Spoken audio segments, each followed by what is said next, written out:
J'ai la responsabilité chez Microsoft de l'innovation, du développement des applications mobiles, d'une grosse partie du cloud et notamment de la relation avec les entreprises dans leur dimension éditeur de logiciels, innovation autour du digital et donc notamment des startups.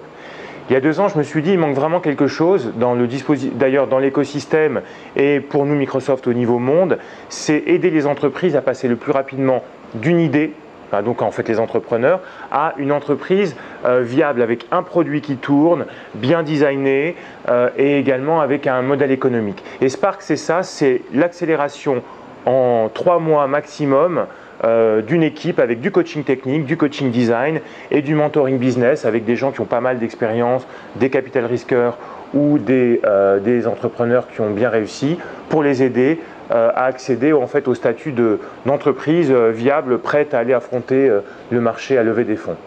À Spark, on a 300 mètres carrés. Et sur cet espace, en fait, on va avoir une quinzaine de startups qui vont être ensemble. Donc c'est une promotion qui reste là 3 mois. On a 3 promotions par an, ça veut dire qu'on a pas loin de 50 startups par an qui vont être créées, accélérées dans cet espace. 6 coachs à temps plein et une vingtaine de coachs techniques qui vont venir selon les besoins technologiques de ces startups. Alors sur quel sujet?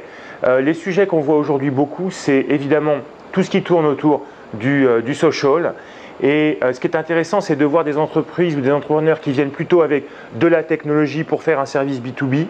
Et au final, ce qui marche vraiment, c'est plutôt ceux qui vont aller, et c'est ce qu'on a vraiment dans Spark, des gens qui vont créer un service de bout en bout qui va leverager en fait le social et le big data qui est derrière. Exemple, Ubiquiti, donc ce sont des anciens de TF1 qui ont créé en fait une société qui permet, en utilisant les réseaux sociaux et en particulier Twitter, de rendre un événement physique virtuel. Donc ça peut être un match de foot, ça peut être un concert, un salon professionnel, un défilé de mode. Comment participer à l'événement sans y être physiquement ou comment, quand on y est physiquement, être dans l'événement virtuel autour d'eux.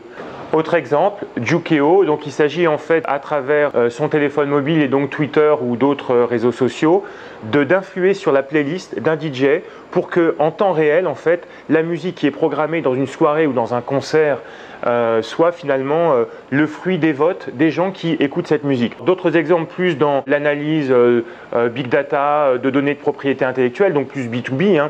D'autres exemples sur le recyclage, commerce de proximité ou recyclage en fait des objets électroménagers déjà ayant servi. Parmi les fondamentaux ou les signaux faibles en fait qu'on voit vraiment émerger, il y a tout ce qui est autour du social clairement et comment faire le pont entre les réseaux sociaux et puis l'expérience du réel. Et là c'est aussi bien l'ergonomie, le design que penser l'expérience. Deuxième élément, c'est le multi-écran et les objets connectés. Alors avec plein de scénarios différents, ça peut être la voiture embarquée, la domotique, la sécurité ou simplement à travers un téléphone mobile et l'utilisation de la 4G.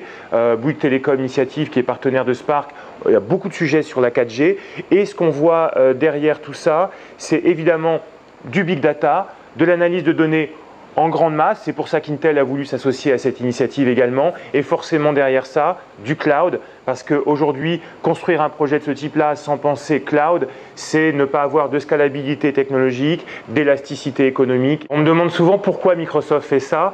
Je pense qu'il faut repartir de la stratégie de Microsoft. Le nouveau Microsoft, c'est des devices, alors les nôtres ou ceux faits par nos partenaires, les tablettes, les PC, les téléphones, etc. Des services grand public, Bing, Skype ou autres, et puis une plateforme pour entreprises. Donc 2 tiers B2C ou consommateur final, et puis 1 tiers entreprise. Mais en fait, les projets qu'on va trouver à Spark, de façon assez amusante, correspondent à peu près à ce ratio. On a plutôt 2 tiers de projets qui sont plutôt des usages pour le grand public. Le modèle économique va varier, ça peut être de la pub, ça peut être... il y a plein de façons de monétiser tout ça. Et puis 1 tiers de services qui sont plutôt vraiment là des choses pour les entreprises. On est dans le B2B. Alors, cette initiative, elle va être dupliquée en fait dans une dizaine de villes dans le monde. Et là, on va annoncer pas mal de choses à la conférence Build à San Francisco autour du sujet Startup pour Microsoft dans le monde. Donc c'est vraiment le début d'un gros investissement pour Microsoft. Au niveau France et au niveau Microsoft France, On est dans une transformation, les usages se transforment. Et Spark, en fait, ça veut être un petit peu emblématique de comment il faut faire pour se transformer. Il faut être très concret avec les mains, vraiment concrètement dans la technique et dans comment on fait les choses et comment ça se passe avec l'utilisateur. Très pragmatique, c'est-à-dire très agile, et en même temps avoir l'ambition de peut-être pas changer le monde, parce que tout le monde ne sera pas Steve Jobs ou Bill Gates, mais en tout cas de changer un usage sans se poser de tabou. Et c'est d'ailleurs une démarche qui fonctionne pour une start-up, mais c'est également une démarche qu'on peut appliquer à une grande entreprise industrielle, voire à un pays.